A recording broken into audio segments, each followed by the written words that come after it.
দর্শক বন্ধুরা দেখতে পাচ্ছেন আসলে এই যে 10 টাকার একটা কাঁঠাল, এই যে কাটা হস্ত দেখেন, এখন এর ভিতরে আশা করা যাচ্ছে যে 10টা কোষ হয় কিনা এটা সন্দেহের ব্যাপার। ঠিক আছে, তো কোষ কি বেরোবে নাকি কি কোন বেরোবে কোষ?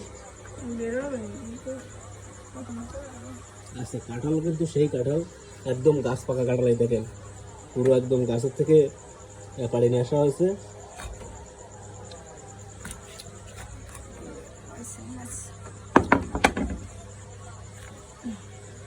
কোষ আছে না? ভালো সুন্দর কোর্স ফাইন ফাইন, এই যে কোষ বেরোচ্ছে। ভরপুর কোর্স। হ্যাঁ, 10 টাকায় এই যে সুন্দর সুন্দর কোষ হয়েছে, তাও কোষের কিন্তু তো বন্ধুরা দেখতে পেলেন সব 10 টাকার কাঁঠালে কতগুলো কোষ, দেখেন ভরপুর কোষ। আর এই যে আমাদের দোকানদার, সে কিন্তু তার এই যে দোকানেই এই যে কাঁঠাল শিখেছে এখন রাত্রেবেলা, হেবি সুন্দর।